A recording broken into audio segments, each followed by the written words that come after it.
Welcome back. There's an anime that my friends have been trying to get me to go and watch for what feels like forever. Now, let's just say there's two of them. One was Dragon Ball, and the other is what we're going to be talking about today, which is Attack on Titans, which I've got my notes as always with me on my right side, and the mic with the fluffy cover in front of me. So, there are so many things I want to say about Attack on Titans Season 1. That's all I've watched so far, so this is a bit of an immediate reaction, not quite, but I wanted to share my thoughts as I watched this show. Starting with the OST for this show is amazing. Oh my gosh, the hype I get when the freaking opening comes around.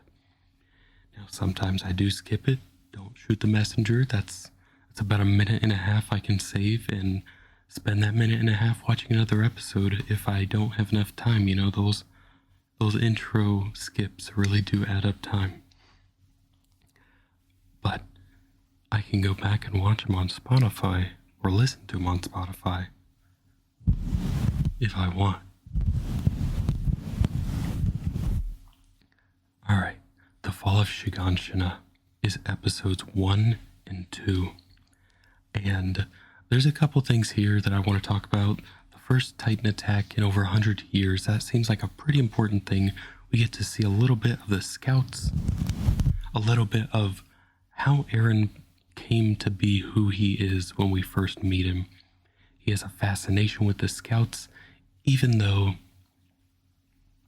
they really just put their lives on the line. You know, so many of them die every time they go out. It is not a pretty regiment. Alright. The Colossal Titan breaks through the Shiganshina wall, which launches the entire story. Everything before that is just exposition, maybe. But once that Colossal Titan breaks through, all of Shiganshina is invaded by Titan after Titan after Titan of varying sizes, 30 foot, 15, 10, like 7, 5. They're all over the place. It is here that Eren's mother dies. She is literally bitten in half by a Titan, which was just a crazy scene to see, especially coming straight from Dragon Ball, like the OG one. So I was not seeing like a lot of blood and all of that stuff in that. No, I was not. Anyway, Eren, his sister / adopted sister Mikasa, and Armin all get together and are basically saved by one of the garrison members that is there to protect the people. And the three of them escape to Trust. Moving on very quickly.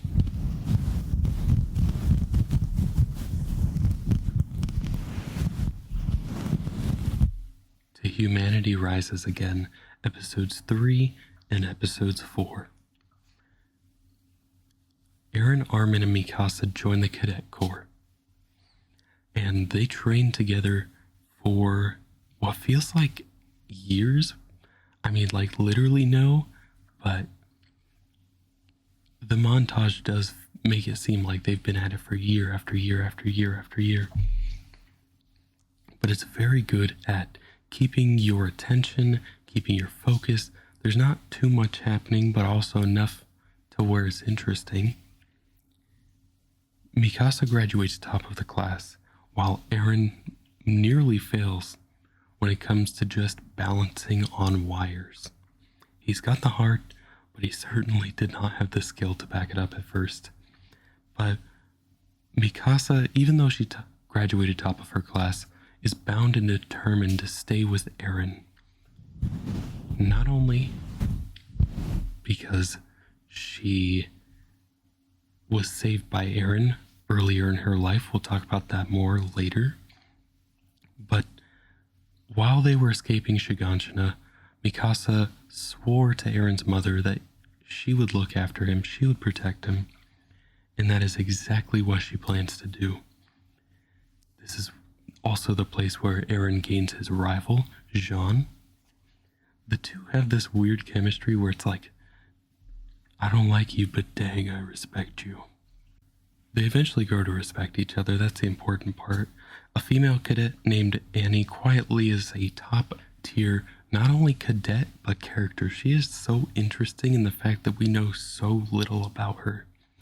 And we learn a little bit more about her later in the show, the season. But even from what we have now, it is just so intriguing. She beats Aaron with ease during training. She didn't even want to fight him. He was just like, come on, he gave that Chihuahua energy. And she really put that dude on his butt. Next up. Next. We've got the Battle of Trost, episodes 5 through 15, and this went by in a blur. It was almost like I could not stop nor take my eyes away from it. It was watch it, skip intro, watch the rest of it, skip outro, repeat. Because there's so much going on in this area. Aaron tries to take on the Colossal Titan by himself. He had a team with him, and he was willing to fight with the team, but the team was too afraid, so it ended up being just him taking on this Titan. And because the Colossal Titan is around, that means that trust has been breached by the Colossal Titan. Now, Aaron dies, saving Armin, which blew my actual mind. I was like, how does the main character die? Like, not even 10 episodes in. How does that happen? But apparently, Aaron survived. More on that in a little bit. In the meantime, Mikasa is murking just a ton of Titans, one after another, dropping them like absolute flies. It's once again all different types and sizes, abnormals, everything you could possibly imagine, everything a growing person needs to fuel their battle skills. And after the retreat bells go off, many of the cadets get trapped in Trost, and it creates this dynamic where, almost like a hamster when they're trapped, of like fear and panic at first, but then they do get around to the fighting portion. Mikasa rallies everyone to break through a large amount of Titans to refuel their equipment because everyone's equipment is running out. And that means they have no way to attack the Titans. That means they have no way to get over the wall. So this is a must. There is no surviving without this. Before she refuels her equipment, Mikasa separates from the group, eventually running out of fuel and nearly giving up. That is before, and I even wrote it here, Mikasa saved by a Titan? Question mark? Mikasa and Armin have a plan to use their new Titan against the rest since they are not its target. And this is where I want to get to. Aaron was the Titan. He is in Titan form now. He doesn't know how he did it, but he is there. And it's pretty dang cool. This was an awesome moment. Aaron pulled out of his Titan body after his mission is complete. Basically, the Titan just started to evaporate into nothing, which is what happens when his Titan form loses Aaron. It just basically starts to evaporate, and it seems to be everyone that can be in Titan form that happens to. The cadets, with Aaron's help as a Titan, survive and make it over the wall. It did not seem like things were going well. Jean was helping lead the charge after Mikasa was gone, and it was going. It was certainly going. But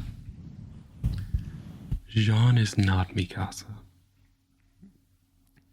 Or Mikasa, however we want to say it here.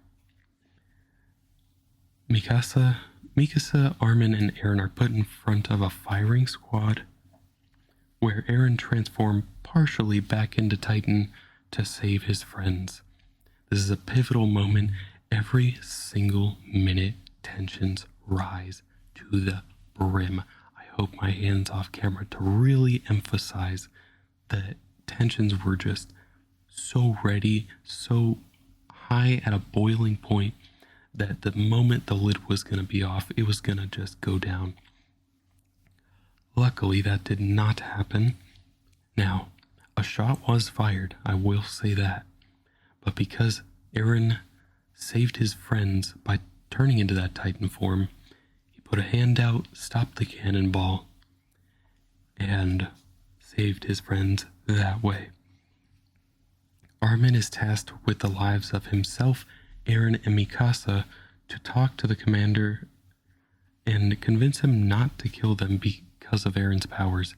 He wants to convince them that Aaron can be of help, not of hindrance, not an enemy, but a helpful asset, not a liability.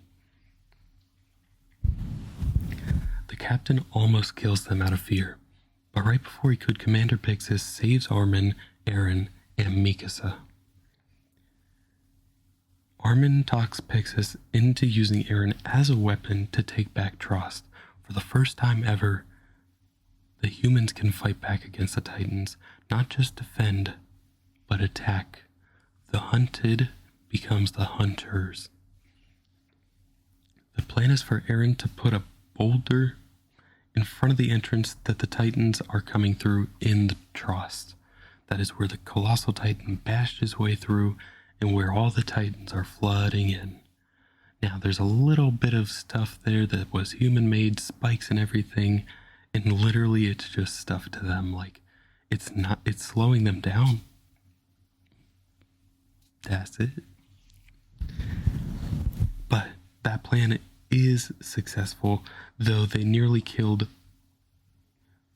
failed very early on when Aaron went rogue and attacked Mikasa.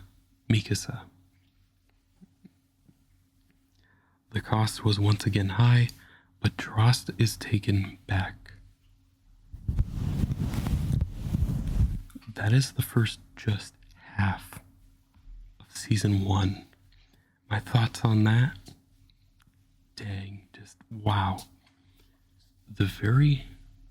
For a show that I originally backed out of after 30 seconds and seeing just the scouts right at the beginning of the show, this blew my mind of just how amazing the story was, the animation was, the characters. I cared so much about the characters, the will they, won't they pull of Aaron and Mikasa, the friendship between Armin and Aaron. Oh man, the tense relationships,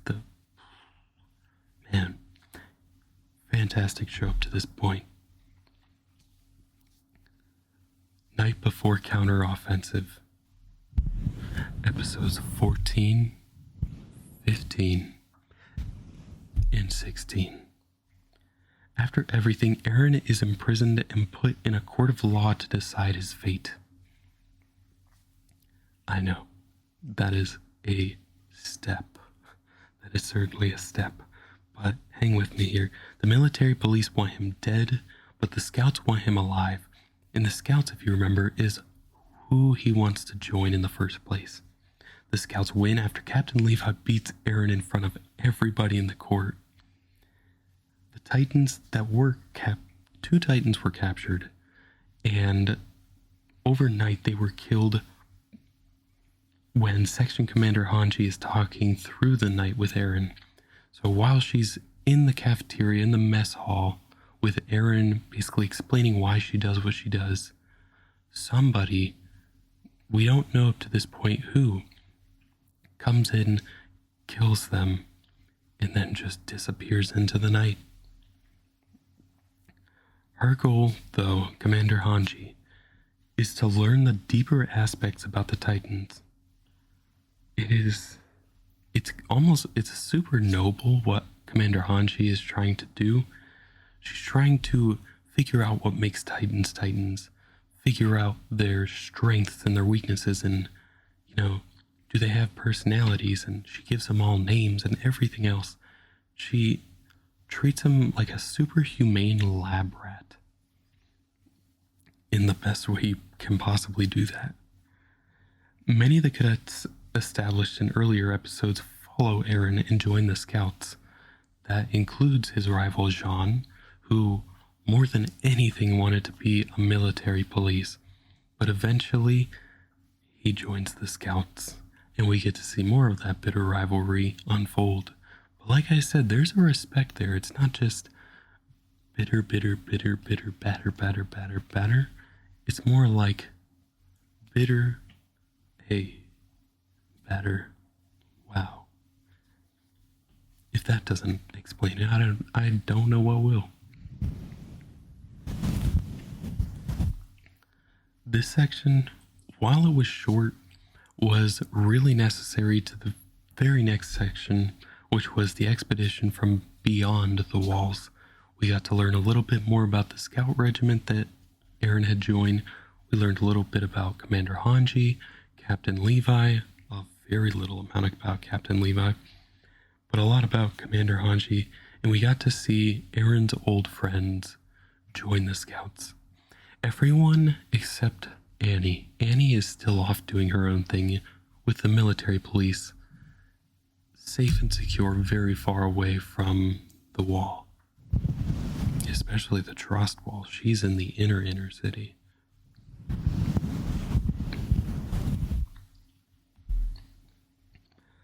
Alright, episode 17 through 22. The expedition from beyond the walls. A female titan is discovered. It looks a lot like Aaron, a lot like the colossal titan, in where it's not like the other titans where they're all one color. It is that very muscular look, a lot of orangish pink salmons, a little bit of white on the muscles for tissue and everything. Basically, when I first saw it, I was like, is that like another Aaron? And I was like, I also connected it to the Colossal Titan. I was just like, what? So clearly, I don't know the whole story yet because I'm only through season 1. I wanted this to be almost like an initial reaction. Apparently there are more Titans like Aaron, and we're about to talk about one now. She's a Titan like Aaron. She has a driver. She has a person inside of it. The Titan kills many scouts and made her way closer and closer to Aaron. She was coming from the outside. She made her way in and in and in, making her way to the center position where Aaron was located. As much as Aaron wants to fight her and save the soldiers dying for him, he chooses to trust his leaders. And he wanted to go into Titan form. He cares about the people around him. He's a very kind person in that aspect. And he just had to sit back and watch people sacrifice themselves for him. There's a flashback to Aaron's new training in which Levi and Commander Hanji are testing his powers and what triggered them. And it turned out that it came down to physical pain, but also being ramped up a little bit inside his own head. Levi led the group into an ambush position in a forest where they can take down the female Titan, in which the scouts nearly capture her. In my notes, it literally says female Titan captured? ? Unfortunately, that was not the case. The scout team at the edge of the forest that was tasked with keeping other Titans out is seeing Titans learning to climb. That is like an aside, but also super important that Titans are learning. They are driven only by the want to feed. They don't have to feed, they want to feed on humans, which is just another crazy aspect of these things. But the female Titan sacrificed herself to keep scouts from exposing her secrets. Female Titan's human lived, who continues to murk the scouts. Like, it is a very, very skilled person doing this. They are taking out very high-ranking scouts like they are nothing. Aaron blames himself for his teammates' deaths, sees trusting in others as wrong, and he starts to hype himself up until he goes into Titan form. And at this point, the female Titan is back in her form, and the two clash for the very first time. Aaron loses and is eaten by her, which, wild. And the very next note, I'm going to go back, but I just want to read to you how much of a jump this is. On their way home, the scouts are attacked one last time, losing one last soldier. Imagine if I didn't tell you what happened after Aaron was eaten by this Titan. Basically, Aaron was eventually saved after the female Titan was at least restrained temporarily. She wasn't killed, but she was like disabled enough to where they could get Aaron out. Dude was covered in like slobber and everything. If that was live action, that would have been nasty as all things. But he survives, and the scouts go home completely decimated. They're basically carrying the bodies of their loved ones, their teammates, and two of them actually end up fighting Titans that are trying to follow the group back into the walls. One of them passes away, just like the note says there. And my thoughts here, I did have thoughts for once outside of just me talking. The very first note I had was female Titan, comma, Annie? Question mark. Aaron's mom? Question mark. Every time Aaron transforms, he gets a little, he's a little less humanity in the world. That is big, because basically to become the Titan, you have to lose all humanity. We learn that in these next few episodes in the raid on Stonehouse District. Basically, the reason I thought it was either A, Annie, or B, Aaron's mom, is the protective nature. When the female Titan lost Aaron, she just started crying. And I was like, that's what made me think it may have been Aaron's mom. Because I was like, there's just something too weird about that. But we're going to immediately move on to the raid on Stonehouse District. One MP rookie talks about how Annie has been hard to find recently.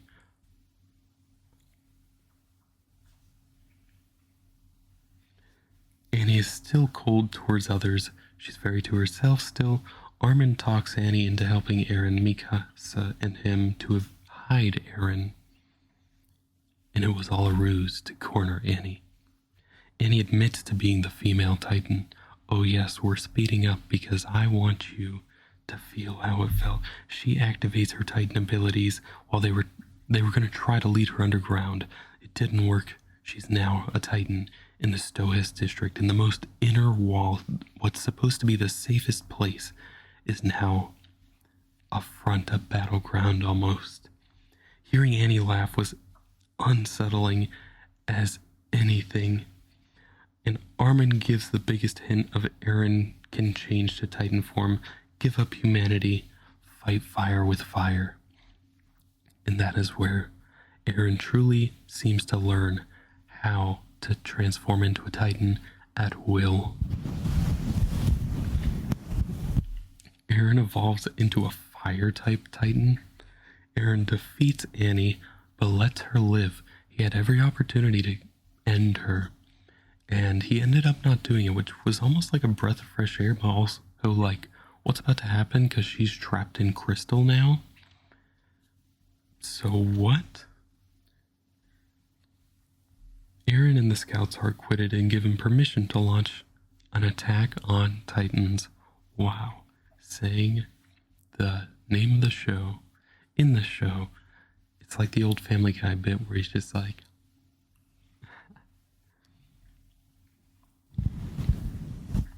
My thoughts is this is a fantastic anime.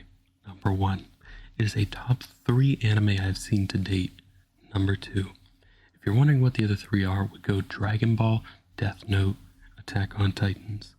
I'm very interested to see what's in Aaron's childhood home's cellar, because that is the big thing that they're going for. There's something in Aaron's childhood cellar. His dad gave him the key when he gave him the injection to become a Titan. I know all this stuff is like coming back to me, so I'm keying you in on more details as I think about it. And getting to that cellar is supposed to be everything. They can probably find what can transform them into Titans there. His dad was like a scientist or a medical physician that also dabbled in this stuff. A fantastic, fantastic show. Who would like this? Most any anime enjoyers would love this. If you're not into blood and action, this may not be for you. I'm not a gore guy myself, but I still loved the show. Now that is because my friends have been poking and prodding me to watch this for so long that I told everybody they get one show to recommend me. I can back out at any time if I don't like it, but everybody gets at least one. Also, if you're trying to get into anime, this may just be the perfect start. There are others I may recommend first to beginners, but like I said, this is a top 3, even from my recommendation list. I have other animes I've watched, I have other animes I've very much enjoyed, but the fact that this jumped to top 3 after just one season says a lot. Seeing as you can watch a few episodes at a time, it makes it for a near perfect entry into the genre, whether that's the action, blood, and gore aspect of anime, or anime in general. Like I said, the Fall of Shiganshina is 2 episodes. Take out the 1 minute and 30-second intro or something like that. Take out about a minute or a minute and a half at the end for credits, and you've got less than a 20-minute episode to give it a chance. Then Humanity Rises Again, or it's just episode 3 and 4. So there's 4 episodes in 2 parts, which allows you to get in out anytime you want. Then we get into a lengthy with Battle of Trost being several episodes.